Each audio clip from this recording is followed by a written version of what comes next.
우리가 지금 사도행전을 묵상하고 있는 가운데 어제 말씀과 오늘 말씀이 고넬료에 대한 이야기가 나옵니다. 사도행전 10장에 고넬료 이야기가 나오죠. 가이사랴에 이제 고넬료라는 로마 군대 장관이 있습니다. 로마에서 파견돼서 와서 유대 지역을 다스리는 데에 도와주고 있는 로마 장군이죠. 고넬료입니다. 이방인이에요. 그런데 이 사람에 대한 설명이 하나님을 경외하는 자래요. 하나님은 그의 기도에 응답하셔서 베드로를 그에게로 보내시기로 결정하십니다. 고넬료에게 베드로를 보내기로 하나님께서 결정하셨어요. 그런데 하나님 보시기에 문제가 하나 있어요. 왜냐하면 베드로가 가라 그러면 가지 않을 것을 하나님께서 아셨기 때문에. 고넬료는 이방인이라서 베드로는 결코 그를 찾아가지 않을 것이라는 걸 하나님은 아셨어요. 이상하죠? 부활하신 예수님께서 분명히 땅 끝까지 가서 복음을 전하라고 하셨는데 베드로는 이 말씀 분명히 들었는데 왜 그 땅 끝에 포함된 이방인들에겐 가지 않는 거죠? 가만히 생각해 보니까 베드로가 지금 분명히 요빠에서 부르심을 받았거든요. 가이사랴하고 요빠는 지중해 쪽에 있는 도시인데 요빠에서 가이사랴까지 저희가 차를 타고 달려가도 한 1시간 정도 가는 거리입니다. 1시간은 아니고 한 30-40분 정도 걸릴 것 같은데 근데 차를 타고 달려서 그 정도니까 이게 이제 걸어서 간다 그러면 하루 이틀 길을 가야 되는 거리거든요. 조금 떨어져 있는 거리인데 그 가이사랴에 있는 고넬료에게 요빠에 있는 베드로를 보내신 거예요. 근데 그 요빠까지 베드로가 왜 왔느냐? 나름은 순종하고 있었던 것이 예루살렘과 온 유대와 사마리아 땅끝까지 이르러 이 말씀 때문에 예루살렘을 떠나서 온 유대에 속한 유대인들을 찾아다니면서 유대인 그리스도인들을 격려하고 복음을 전하는 일을 하고 있었던 거예요. 아마 베드로가 생각했을 때 땅끝이라고 표현하는 것은 유대인들이 퍼져가 있는 그 땅끝을 생각했다고 저는 생각이 듭니다. 그러니까 예루살렘엔 유대인들, 온 유대에 있는 유대인들, 사마리아에 있는 피가 섞였지만 유대인들, 그리고 저 땅끝에 흩어져 있는 유대인들. 왜요? 베드로가 성령님 임하시고 나서 설교하고 3,000명이 회개하고 들어왔을 때 그 3,000명이 땅끝에 퍼져 있었던 경건한 유대인들이었거든요. 아, 이것이 예수님께서 말씀하신 땅끝까지 이르러 증인이 되리라 이 말씀인가 보다. 그래서 아마 베드로는 유대인들, 땅끝에 흩어져 있는 유대인들에게 찾아갈 마음은 있었지만 하나님이 아셨어요. 그의 마음 가운데 이방인은 없었다는 거. 이방인에게는 절대 가지 않으려는 마음을 갖고 있었다는 걸 하나님은 알고 계셨던 거죠. 성경의 이 사도행전에 보면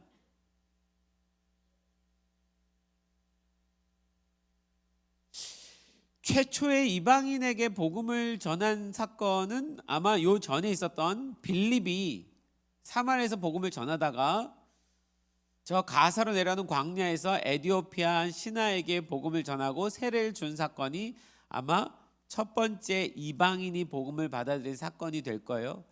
그런데 빌립이라는 사람이 가지고 있는 영향력과 베드로가 가지고 있는 영향력은 전혀 다른 거예요. 베드로는 예수님의 제자 중에 한 명이었고 수제자였고, 그래서 이 이방인에게 복음의 문을 여는 데 있어서 하나님은 베드로가 꼭 필요했던 거죠. 근데 베드로는 갈 마음이 없는 거예요. 그래서 하나님께서 베드로에게 환상을 보여주십니다. 그리고 그를 설득하기 시작하셔요. 제가 이 장면을 보면서 하나님이 우리를 설득하신다라는 것 그 자체가 좀 어색하고 이해가 안 가는 일이긴 해요. 하나님 왜 우리를 설득하셔야 되지?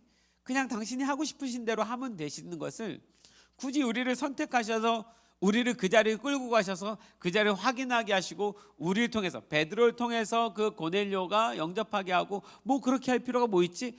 그냥 베드로 보내지 않고 고넬료 바로 그에게 찾아가서 주의 천사가 찾아가서 복음을 전하고 예수 믿게 하면 그만일 것을.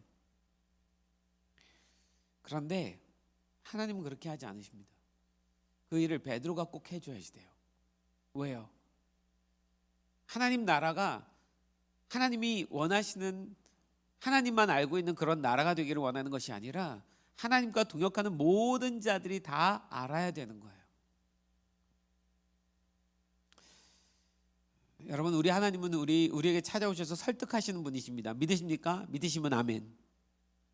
네, 아멘. 하나님은 우리를 설득하기를 기뻐하셔요. 좋아하십니다. 강압적으로 억압적으로 우리를 대하지 않으세요. 우리가 충분히 이해하고 납득할 수 있도록 움직이십니다. 어떻게 보면 예수님께서 말씀이신 그분이, 하나님의 아들이신 그분이 하늘의 보좌를 포기하고 이 땅에 인간의 몸을 입고 내려온 성육신의 사건이 있잖아요. 그리고 십자가의 사건, 부활의 사건, 모두 다 하나님이 우리를 설득하시기 위한 작업입니다. 오직 믿음으로만 구원받는다는 것을 설득하기 위해서 예수님이 이 땅에 오셔서 몸으로 몸소 보여주셨던 거죠. 우리 하나님 참 설득하시는 분이세요. 그래서 하늘이 열리고 보자기 같은 그릇이 내려옵니다. 그 환상 속에요. 그 안에는 이스라엘 사람들에게는 먹지 말라고 금지되어 있던 뱀과 각종 부정한 짐승들이 들어있었어요. 하나님 베드로에게 명령하십니다. 일어나서 먹어라. 그러나 베드로는 먹을 수가 없었던 거예요. 왜요? 율법에 먹지 말라고 했던 것이니까. 그래서 이렇게 말하죠. 주여, 그럴 수 없습니다. 속되고 깨끗하지 아니한 것을 내가 결코 먹지 아니하였나이다. 주여, 그럴 수 없나이다 라고 말한 거 보면 이 환상이 하나님으로부터 온 환상인 것은 인정했어요. 그런데 하나님, 당신이 먹으라고 하지만 나는 이런 부정하고 속된 것을 먹을 수 없습니다 라고 거절합니다. 놀랍죠? 하나님이 이렇게 하라고 그러는데 거절해요. 이 순간 베드로는 무슨 생각을 한 걸까요? 하나님 날 테스트하시나? 베드로가 하나님 명령에 거절하고 싶은 마음은 없을 거예요. 그런데 자기의 소견에 잘 이해는 안 가요. 자기가 믿고 있는 것은 이건 먹으면 안 된다는 것을 믿고 있는 거예요. 그런데 하나님이 전혀 다른 얘기를 하는 거죠. 그 순간 무엇을 택해야 될까? 하나님이 과거에 먼저 말씀하셨던 그 말씀을 선택한 거예요. 지금 하나님은 새로운 말씀을 하고 있는데 그 새로운 말씀을 과거에 하나님이 하셨던 말씀 때문에 거절하는 거예요. 두 번째로 하나님이 다시 잡아먹으라고 말씀하십니다. 그러면서 하나님 말씀하셔요. 하나님께서 내가 깨끗하게 한 것을 내가 속되다 하지 말아라 라고 말씀하십니다. 이게 현대어 성경의 번역으로 보니까 이렇게 돼 있어요. 하나님께서 이렇게 말씀하십니다. 하나님께 대꾸하지 말라. 야, 나한테 대꾸하지 마.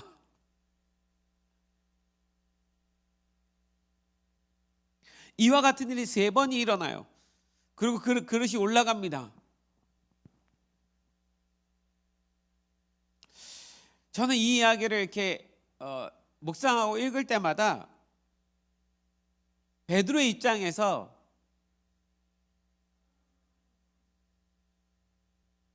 제가 판단하는 마음으로 이렇게 보면 이해가 안 가는 것이, 어떻게 하나님께서 예스라고 말했는데 한낱 인간이 노라고 대답할 수 있을까?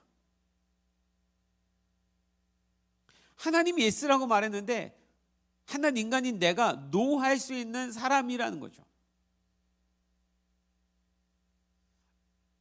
내 생각과 내 견해를 가지고,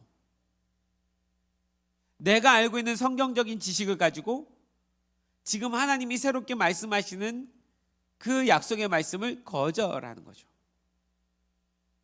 이게 지금 이스라엘 유대인들 가운데 큰 문제였던 거예요. 분명히 하나님은 이방인에게도 복음을 전하라는 약속을 유대인들 아브라함에게 주셨거든요. 아브라함은 열국의 아비가 될 것이다. 아브라함 통해서 이방의 모든 족속이 복을 얻을 것이다 라고 말을 했는데, 하나님 말씀하신 그 선택된 이스라엘 민족의 복, 그리고 이스라엘을 통해서 열방이 복을 받을 복, 이 두 가지를 다 말씀하셨는데 이들은 이 하나만 취한 거죠. 그리고 이방인들이 받을 복을 포기하고 내버려 두었죠. 여기서 지금 주님과 텐션이 일어나고 있는 것입니다. 또 하나 이해가 안 가는 것은 성령 충만한 베드로잖아요. 지금 성령 충만해 있잖아요. 요 앞서 죽은 다비다까지 살려냈던 베드로잖아요. 죽은 자까지도 살려낸 이 베드로의 성령 충만한 이 충만함이 어떻게 3번이나 하나님의 말씀에 거절하는 행동으로 나올 수 있었을까요? 하나님께서 그렇게 하라고 하시는데 어떻게 자신의 생각을 너무 당당하게 3번이나 아니라고 말할 수 있을까요? 하나님은 3번이나 같은 걸 보여주면서 베드로를 왜 꼭 설득하셔야만 했을까요? 여러분, 우리에게 이런 일들은 없을까요? 수도 없이 많죠. 많을 겁니다. 하나님이 우리를 설득하고 싶은 일들이 굉장히 많을 거예요. 왜 이런 일들이 반복됩니까? 베드로가 가지고 있는 고정관념이죠. 자기가 알고 있는 성경의 지식, 그 지식을 자기의 한계 속에서 해석했어요. 하나님에게는 더 큰 뜻이 있고 큰 계획이 있고 하나님의 생각은 저 우주보다도 넓고 저 바다보다도 깊은데 한낱 그 베드로의 짧은 그 성경의 소견으로 하나님 말씀하시는 것까지도 판단해보고 있는 거죠. 우리에게도 이런 일들은 많은 것 같아요.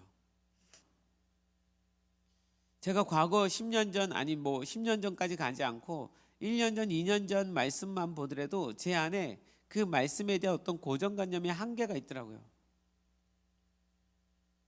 지금 우리가 사도행전 묵상하고 있잖아요.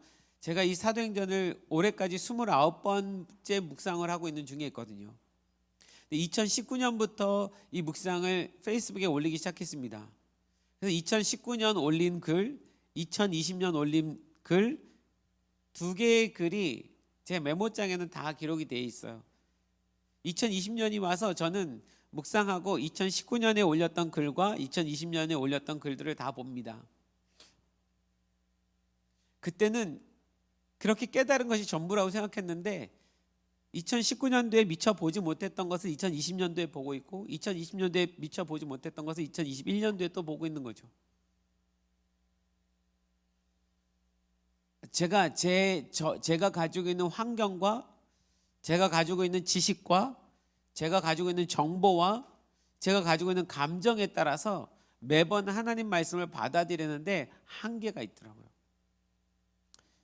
여러분, 그 한계를 인정합시다.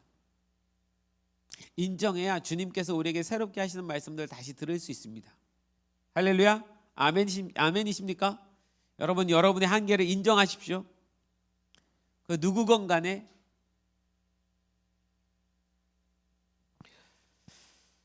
사실 베드로는 하나님 주신 율법에 순종하고 있었던 거예요.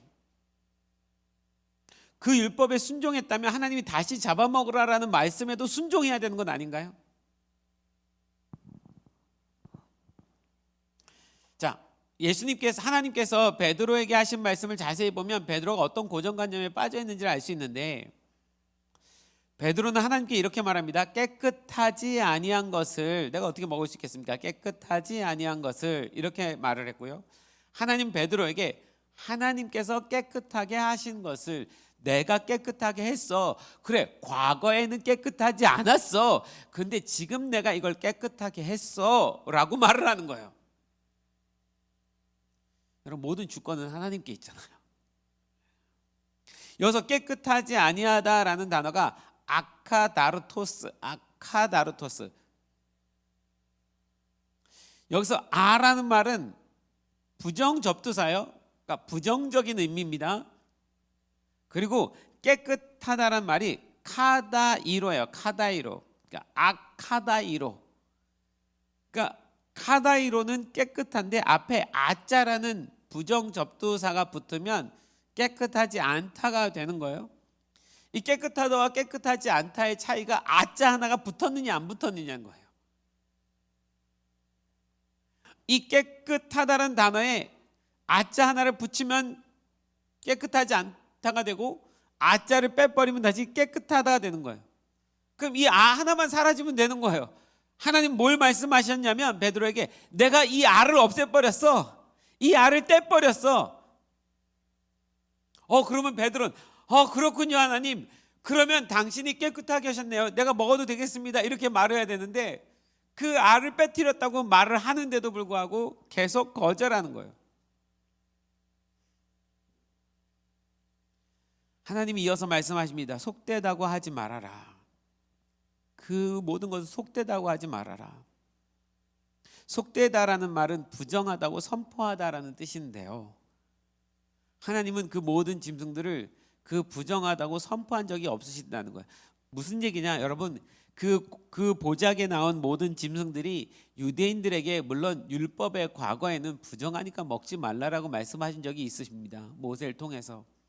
근데 그 모든 짐승들이 하나님께서 이 땅에 처음 그들을 창조하셨을 때도 부정했던 짐승이었냐는 거죠.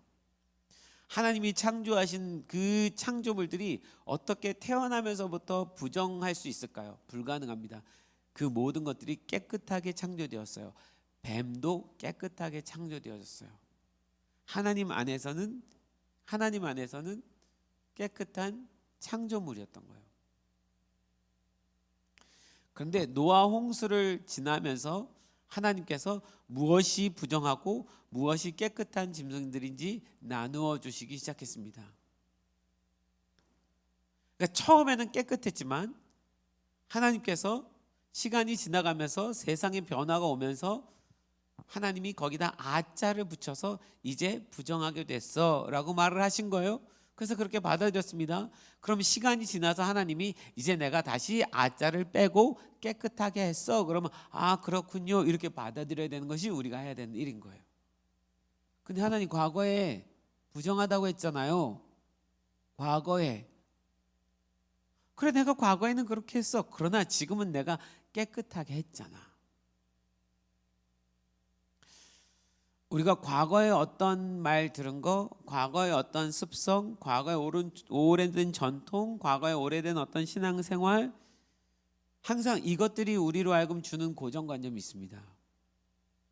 그 전통과 오래됨이 나쁘다는 것이 아니라 그것이 하나님이 지금 하시는 말씀에 방해가 되고 걸림돌이 된다면 우린 버려야지 돼요. 그런데 내가 과거로부터 가지고 오고 있는 성경의 해석, 이야기, 그 전통, 그 고정관념으로 지금 하나님께서 이 하나님 나라에서 하고 있는 일들에 대해서 평가하고 판단하는 사람들이 되는 것이 문제인 거죠. 그거를 하나님께서 베드로를 통해서 지금 설명하고 가르치시는 거예요. 그래 과거에는 그랬어. 근데 지금 내가 이걸 다시 깨끗하게 하고 있잖아. 이걸 지금 왜 하나님이 설명하시냐면 하나님은 베드로에게 이방인에 대해서 설명하고 있는 거야. 너의 머릿속에 이방인은 부정한 민족이잖아. 절대로 하나님께 나올 수 없는 민족이잖아. 그러나 잘 생각해 봐봐. 내가 처음 인류를 이 세상에 탄생했을 때, 아담과 하와를 창조했을 때 거기 부정한 사람, 깨끗한 사람이 어디 있더냐? 나는 하나님의 형상을 가진 내 자녀들을 이 땅에 창조하지 않았느냐? 그러나 그들 가운데 타락해서 부정한 자들이 되었지 않냐? 그런데 그래서 내가 예수 그리스도를 보내셔서 그들을 다시 깨끗하게 하고 있지 않느냐? 그런데 왜 너는 그들을 부정하다고 말하느냐? 그 말을 하고 싶었던 거죠. 그 말을 하고 싶었던 거죠. 그 이방인들도 깨끗하지 않았지만 예수 그리스도를 믿으면 그 앞에 아라는 부정 접두사가 빠지는 거예요. 그리고 깨끗하게 되는 거예요. 그 일을 위해서 예수님께서 이 땅에 오셨잖아요. 그 일을 위해서 예수님께서 십자가에서 그 부정한 모든 것을 다 감당하셨잖아요. 여러분 믿으시죠? 우리 믿고 있죠. 난 부정한 사람 맞죠. 난 깨끗하지 않은 사람 맞죠. 그런데 그 깨끗하지 아니함을 예수님께서 감당하시고 해결해 주셨잖아요. 그분이 해결하시고 아자를 띄워버렸잖아요. 그리고 우리에게 말씀하는 거 아닙니까? 네가 그것을 믿는다면 너는 다시 거룩하게 된 자야. 그게 거듭남이잖아요. 베드로는 충성스럽기는 했는데 그 하나님의 큰 뜻, 하나님의 주권, 그 하나님의 전체적인 생각들을 읽지 못했어요. 단편적인 명령에만 순종했기 때문에 그 안에 담겨진 하나님의 큰 뜻을 알지 못했던 거죠. 여러분, 우리가 이럴 때가 너무 많다는 것을 인정하셨으면 좋겠습니다. 내가 아는 모든 것이 전부가 아닐 수 있다라는 거죠. 그래서 하나님께서 나를 설득해 주시고 깨우쳐 주시고 나를 그 진리 가운데로 또 인도해 주셔야 되는 거죠. 사실은 이것에 제일 많은 위험성이 노출된 사람이 저 같은 목회자예요. 베드로처럼요. 가장 큰 고정관념을 가진 자가 저 같은 목회자인지 몰라요. 지금 이 코로나 상황이 터지면서 그 고정관념에서 제일 먼저 빠져나와야 될 사람이 저 같은 목회자가 되어버렸어요. 이전에 이렇게 하면 안 돼, 이렇게 하면 안 돼, 이렇게 하면 안 돼라는 것을 해야 되는 상황이 일어난 거예요. 그래서 지금 전 세계는 모든 목회자들이 혼란에 좀 빠져 있을 겁니다. 하나님께서 이 코로나라는 상황을 통해서 뭔가 우리에게 지금 오셔서 다시 도전하고 있어요. 진짜 교회가 뭐였어? 원래 내가 원하던 교회가 뭐였어? 니네 그 교회대로 잘 가고 있어? 도전하고 있는 거죠. 하나님은 그 베드로의 고정관념을 그렇게 깨트려 주셨습니다. 베드로의 그 패러다임이 변화가 일어나지 않는다면 이방인에게 복음이 흘러갈 수 없기 때문에, 베드로가 변화되지 않는다면 다른 제자들도 그 누구도 감히 이 문을 열 수가 없기 때문에, 베드로가 열어야만 다른 누가 뭐라고 말을 할 수 없기 때문에, 그래서 하나님은 베드로가 필요했어요. 이런 논리로 본다면 여러분, 지금 이 시대 모든 목회자들, 하나님의 그 영적인 지도자들을 위해서 기도해야 됩니다. 그 모든 우리가 혹시나 가지고 있었던 고정관념으로 하나님이 새롭게 하시고자 하시는 새 일을 혹시 막고 있는 것은 아닐까? 하나님, 그래서 여러분, 저도 여러분에게 부탁하고 싶은 건 여러분들이 정말 저를 포함한 우리 목회자들, 사역자들에서 진짜 기도 많이 해주셔야 돼요. 그 하나님 말씀에 잘 따라갈 수 있도록요. 여러분들은 그 기도를 해야 되는 책임감이 있습니다.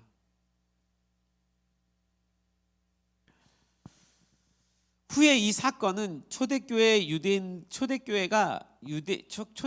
이방인들을 받아들여야 되느냐 아니냐의 이 싸움을, 논란을 일으켰을 때 큰 중요한 사건이 됩니다.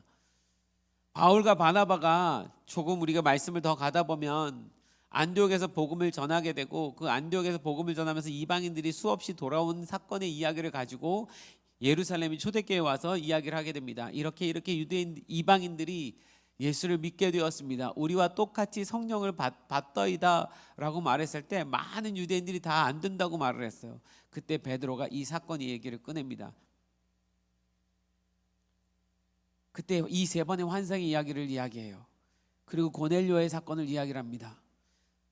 그 고넬료도 내가 말한 중에 성령을 받더라.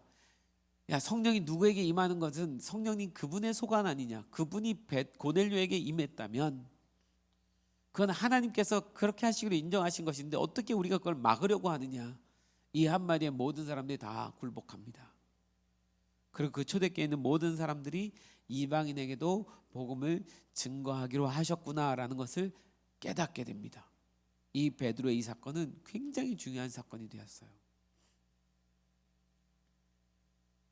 그래서 예수님의 동생 야고보, 초대교회의 첫 수장, 첫 목회자였던 야고보가 사도행전 15장 16절 17절의 이야기를 하는 거죠. 무너진 다윗의 장막이 무너짐이 회복되면 유대인들의 남은 자들이 돌아오고, 그리고 이방인들이 충만한 수가 주님 앞에 돌아오게 될 거다. 이 아모스 예언의 이야기를 다시 한번 깨달으면서 고백하게 되죠. 여러분, 당시 고넬료가 살고 있던 가이사랴는 로마의 분봉왕들과 행정관들의 고위층이 살았던 도시입니다. 우리 인턴십들 중에 가이사랴를 방문했던 친구들 있죠. 기억나죠? 그 바닷가요.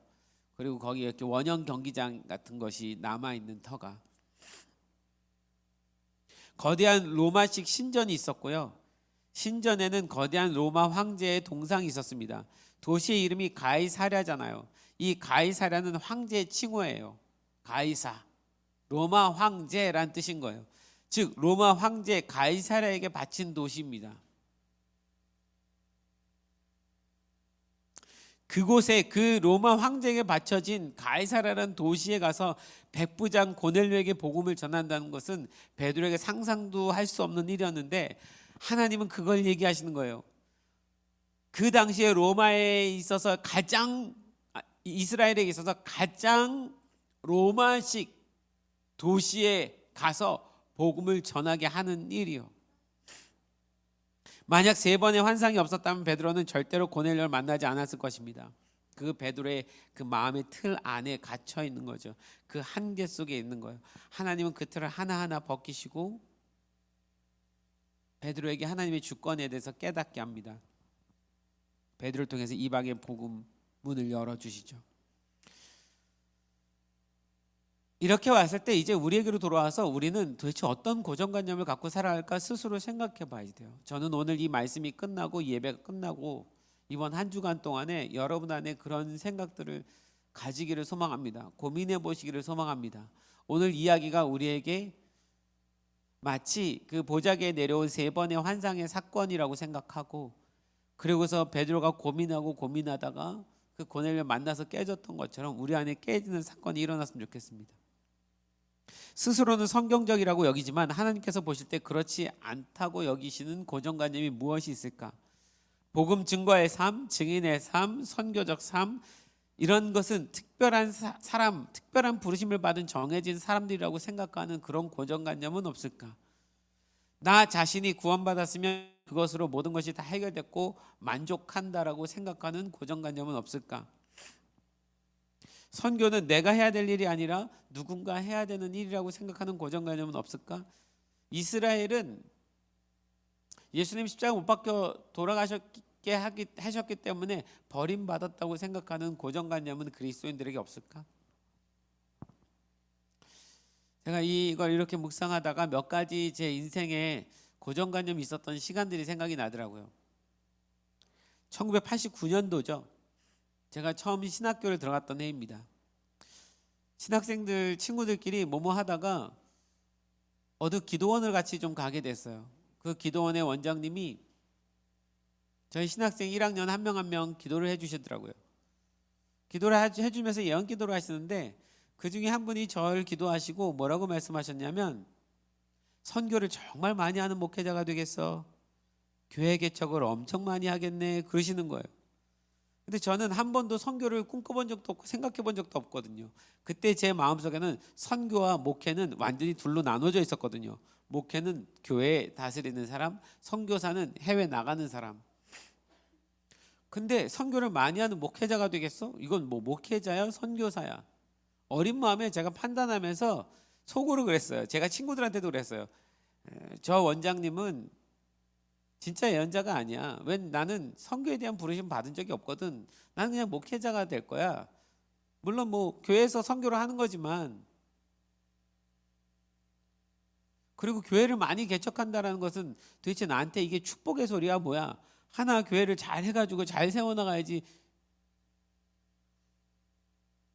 근데 92년도에 하나님이 처음 선교를 시작하게 하셨어요. 뭣도 모르고.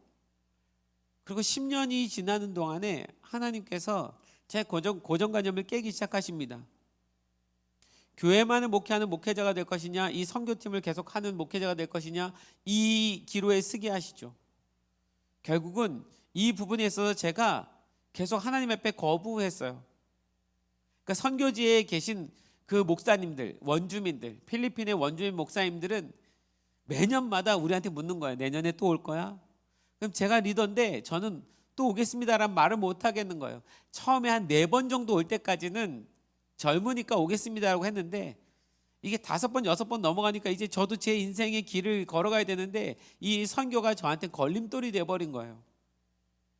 주위로부터 욕도 많이 먹었고요. 반대도 많았고요. 그러니까 그 원주민 목사님들은 또 와달라고 부탁하는데 대답을 못하고 있는 저를 보는 거죠. 그러던 중에 제가 친구들에게, 후배들에게 이제 더 이상 난 선교하지 않을 거야 라고 말하려고 강원도에서 모임을 갖기로 했는데, 그 강원도에 차를 타고 가는 중에, 그때 티코였죠. 예일이가 이제 막 돌이 채 안 된, 하여튼 1살 때 티코 타고 그 말을 하려고 가는 중에 홍천에서 죽음의 위기에 처하게 되죠. 교통사고의 위험에서 하나님이 기적적으로 건져주셨어요. 제가 봐도 진짜 기적적으로 건져주셨어요. 아니면 그날 저희 3명은 그 자리에서 교통사고로 아마 하늘나라 갔을 것입니다. 그냥 끝났을 거예요, 인생이. 그 사고 현장을 모면하면서 제가 제일 먼저 하나님 앞에 고백한 것이, 하나님, 제 생명을 다시 주셨으니까 제가 그럼 선교하며 살겠습니다. 이 고백함으로 인해서 지금 여기까지 달려오게 됐어요. 그 고정관념을 하나님이 깨시는데 10년이 걸린 거예요. 제가 고정관념에 대한 이야기를 하고 있죠. 이 베드로가 이 고넬료의 사건을 통해서 이 고정관념의 이 말씀은 수도 없이 많이 나누는데, 올해는 저한테 굉장히 크게 다가와요.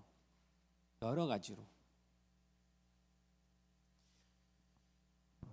여러분, 이 코로나라는 사태를 통해서 지금 전 세계 모든 교회가 가지고 있었던 모든 환경을 다 깨트려야 되고 전혀 새로운 길로 가야 되는 상황이 일어났어요. 대한민국뿐만이 아니라 전 세계 모든 교회가 문을 지금 다 닫아버렸거든요. 한 번도 이런 경우를 경험해보지 못했거든요. 그리고 우리에게 대안이란 것은 이렇게 온라인으로 예배드릴 수밖에 없는 상황이 왔어요. 이 온라인을 받아들이기가 굉장히 힘들었습니다.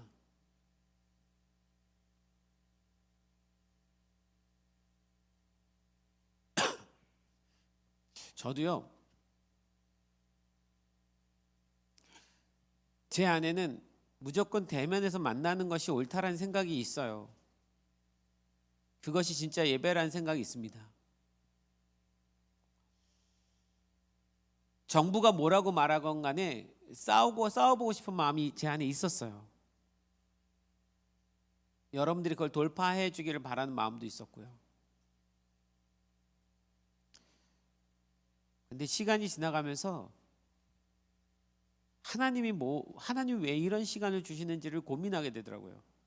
이것을 하나님께서 허락한 시간이라면 우리는 받아내야 되고 우리는 변화돼야 되는 거더라고요. 싸워야 되는 문제가 아니라, 하나님 나한테 변화라고 말하고 있는데, 지금 베드로에게 네가 변해야 된다라고 말을 하고 있는데, 아닙니다, 난 변할 수 없습니다라고 고집하는 제 모습이 저에게도 있는 거죠.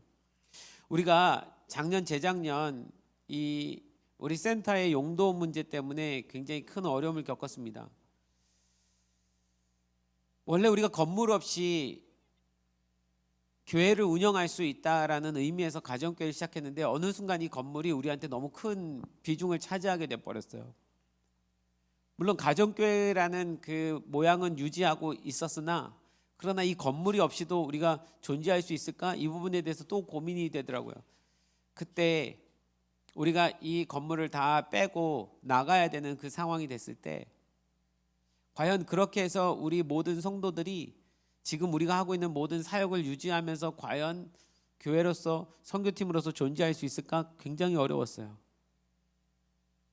힘들었어요. 제 마음 안에서 몇 번을 하나님께서 이 건물을 내려놓게 하셨어요. 건물을 내려놓는다는 것은 이 센터가 없이 지금의 우리의 모든 활동을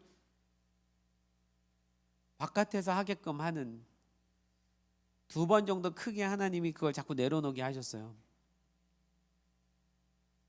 제 안에도 그 가지고 있는 어떤 틀이 생겨버린 거죠. 이 건물이라는 틀이요. 그걸 내려놓으니까 하나님이 이 용도 변경을 허가해 주셔서 다시 여기서 우리가 예배 드릴 수 있게 하셨습니다. 근데 막상 예배 드릴 수 있게 허락이 떨어졌는데 우린 예배할 수 없는 그런 시간이 와버린 거죠. 이게 도대체 뭘까? 근데 그때 하나님이 용도 변경을 우리에게 말씀하지 않았으면 이 코로나를 우리가 이렇게 빨리 대처하지 못했을 것 같아요. 이 온라인으로 들어가는 이걸 빨리 대처하지 못했을 것 같아요. 우리가 공사하면서 용도 변경과 함께 진행했던 일들이 방송 시스템 구축하는 거였거든요. 저는 원래 방송하는 것을 처음엔 좋아하지 않았어요. 왜냐하면 성도들이 방송 앞에 집에 앉아 있고 성전으로 이 함께 나오는 것에 대해서 안 하고 게을러질까봐, 이것이 우리의 어떤 신앙을 게을러지게 할까봐, 그래서 초창기에 방송을 할 수 있음에도 불구하고 여러 번 고민을 했었어요. 그런데 하나님께서 그 고정관념을 깨게 하셨어요. 새로운 시대가 오고 있는데 온라인이 중요하다 오프라인이 중요하다가 문제가 아니라 둘 다 중요하다는 거죠. 둘 다를 활용해야 된다는 얘기인 거죠. 근데 오프라인이냐 온라인이냐 이 싸움을 하면 안 된다는 얘기를 하고 계셨던 거예요.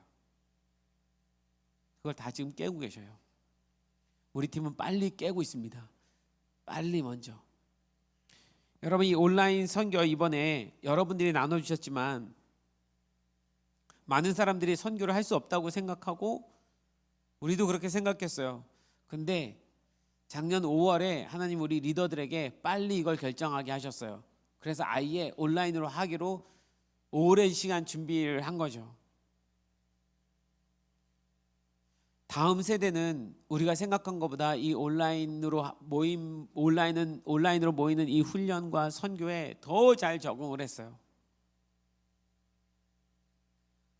적응 정도가 아니라 새로운 길을 창조해내고 있었어요. 저도 제 머릿속에서 제가 할 수 있는 모든 시뮬레이션을 다 그려봤어요. 이렇게 진행될 거고 이렇게 진행될 거고 이렇게 될 거고 저렇게 될 거고. 그런데 그 제가 생각했던 것은 한 10분의 1밖에 되지 않고 10분의 9는 상상도 못한 결과와 일들이 이루어지고 있었어요. 아, 이럴 수 있는 세대인데 이제 우리가 시간과 장소를 초월할 수 있게 되었어요. 과거에는 시간과 장소에 제약이 있었어요. 이번에 부분 참석자로 여러분들 여기 있는 우리 어른 세대가 참여하게 됐잖아요. 과거에는 시간과 제약 때문에 어른들은 저녁 집회만 참석하게 됐어요. 그런데 이 온라인으로 낮에도 줌을 틀어놓을 수 있고 카톡으로 어떤 상황이 돌아가는지 보일 수 있고 함께 동참하게 돼서 한 달을 꼬박 같이 있을 수 있는 효과가 일어났어요. 시간과 공간의 제약을 뛰어넘었어요. 우리에게 굉장히 효과적인 거예요. 만약에 코로나 상황이 끝나서 오프라인 다시 대면할 수 있게 된다면 이 온라인에서 얻은 유익과 오프라인의 유익을 함께 섞을 경우에는 엄청난 더 큰 파장이 일어날 것 같아요.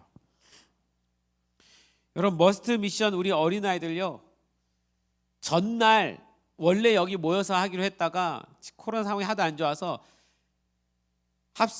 이 선교 전날 헤븐스와 머스트를 바꿨어요.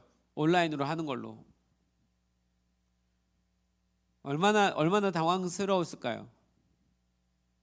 그런데 우리 아이들은 우리가 생각한 것보다 훨씬 잘 해냈어요. 우리들의 고정관념이었던 거죠.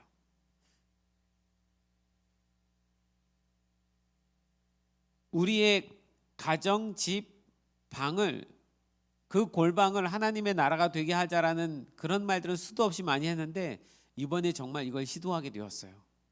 우리의 집이 성전이 되는 놀라운 은혜가 있었어요.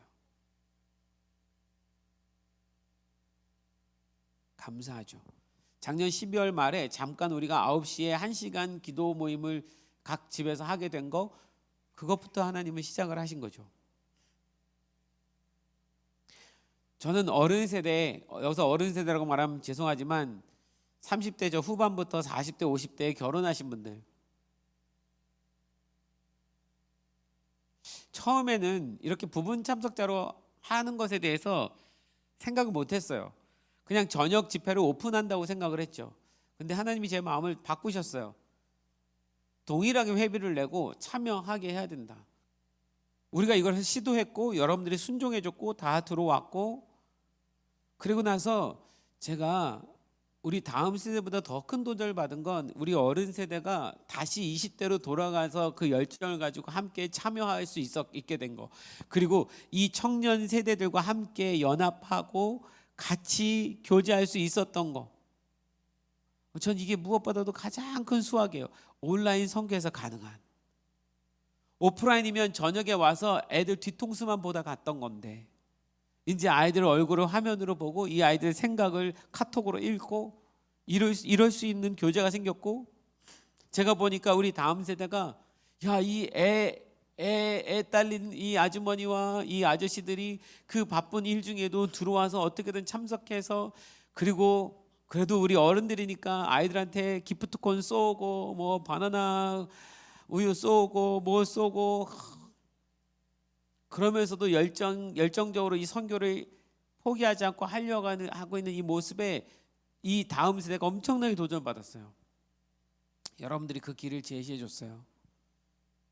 선교는 평생을 하는 거다라는 그 새로운 사실을 알려준 거죠. 여러분, 우린 지금 엄청난 패러다임을 변화시키고 있는 중에 있습니다. 엄청난 고정관념을 깨트리고 있는 시대에 있어요. 근데 이건 시작일 뿐이에요. 제가 볼 때 이 코로나를 통해서 뭔가 시작이 됐을 뿐이에요. 앞으로도 굉장히 많은 것들을 깨트려야 되는 상황이 될 겁니다. 여러분 기도해 주십시오. 우리 리더들을 위해서, 정말 사역자들을 위해서 기도해 주세요. 성령 충만해서 이 하나님 음성을 정확히 들을 수 있도록요. 그래서 이 길을 주님 따라 잘 따라갈 수 있도록요. 먼저 문을 열고 여러분들을 그 문 연 곳으로 초청할 수 있는 사람들이 될 수 있도록요. 예수님께서 승천하시기 전 마지막에 하신 지상 대명령은 가라였습니다. 가라. 땅끝까지 가라. 복음을 들고 가라. 아버지와 아들과 성령의 이름으로 세례를 줘라. 우리가 그 사명에 어떤 방식으로든 참여하지 않는다면 그것은 잘못된 거예요. 하나님 말씀에 순종하지 않는 것입니다. 여러분, 이 온라인이라는 세계가 펼쳐짐으로 우리가 있는 곳에서 열방을 갈 수 있게 되어버렸어요. 이젠 핑계치 못할 겁니다. 우린 더 열심히 선교할 수 있게 되었어요. 저녁에 선교사님들 한 분씩 오셔서 말씀을 나누는데 너무 좋았어요. 우리 합숙할 때 그분들 모실 수 없었잖아요. 공간의 제약 때문에 그걸 뛰어넘었어요. 선교사님들도 너무 좋아하셨어요. 생각해 보니까 그러면 선교사님을 1년에 한 번 이때만 부를 필요 없네. 이제는 우리가 원하면 아무 때나 연중에 부를 수 있네. 그분들의 이야기를 들을 수 있네. 그걸 넘어서서 현지 사역자, 원주민 사역자들까지도 초청해서 들을 수 있네. 이번에 태국의 뿌라요 학장님 했잖아요. 우리가 통역으로 했잖아요. 우리한테는 큰 도전이었는데 할 수 있잖아요. 했잖아요.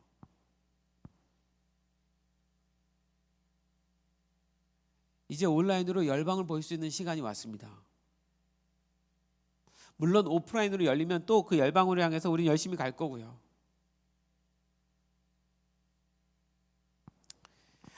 자기 자신만의 구원에 만족하며 살아간다면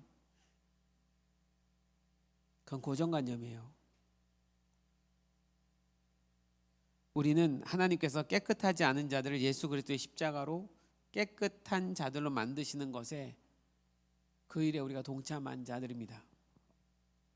나이가 어리기 때문에, 직장 생활에 바쁘기 때문에, 결혼했기 때문에, 아이가 있기 때문에, 집을 사야 했기 때문에, 그래서 선교할 마음도 시간도 재정도 없다라는 것은 고정관념이에요. 바꿔야 될 패러다임입니다. 여러분, 이 미래는 점점 더 비대면이 익숙해질 거예요. 이제 우리는 오프라인 선교, 온라인 선교 모두를 해야지 됩니다. 한 가지, 이 온라인으로 우리가 하는 이 모든 일들이 이제 또 시간이 되면 익숙해질 거예요. 이것 자체가 또 고정관념이 될 겁니다. 우리가 지금, 제가 염려하는 건, 여러분, 우리가 이렇게 줌으로 모여서 매주 모임을 갖고 있는데, 우리 빌라델비아 교회에게 있어서는 10년 만에 처음으로 이렇게 매주 연합으로 드리는 모임인 거예요. 일반 교회는 매주 하던 걸 우리는 10년 만에 처음 해보는 일인데, 이게 여러분들한테 익숙해질까 봐 저는 겁나요. 어머, 이렇게 하니까 좋네. 죄송하지만 이 코로나 상황이 좀 멈추고 끝나면 그다음 우리는 모일 겁니다. 그리고 방송 안 할지도 몰라요. 왜? 이것이 또 우리에게 고정관념이 될까 봐. 나를 위해서, 나의 편함을 위해서 신앙생활하면 그건 정말 잘못된 거예요. 하나님을 위해서 내가 가지고 있는 사고와 틀을 다 깨트려서 주님 앞에 찾아가야 되는 일을 하는 것이 옳은 일입니다. 이제 우리는 자신의 골방도 성전으로 만들어야 되고, 우리 모두가 모이는 이 자리도 성전으로 만들어야 되는, 내 삶의 자리도 성전이고 우리 모두가 함께 모이는 이 교회 자리도 성전이 되어야 되는 거죠. 걱정하지는 않습니다. 하나님께서 끊임없이 우리에게 찾아오셔서 우리의 고정관념을 깨뜨리시느라고 설득하여 주실 거라 믿습니다. 그 하나님의 설득을 잘 받아낼 수 있는 우리들이었으면 좋겠습니다. 베드로에게 하셨던 것처럼 하나님은 우리에게도 그렇게 하고 계신 것입니다. 하나님의 절대적인 주권만 인정한다면 우린 잘 따라갈 수 있을 거예요. 그래서 여러분 부탁합니다. 혹시 내가 지금껏 오면서 가지고 있었던 고정관념, 어떤 틀, 어떤 나만의 패러다임, 나만의 신앙생활, 신앙 형태, 이런 걸 갖고 있었던 것은 아닌가?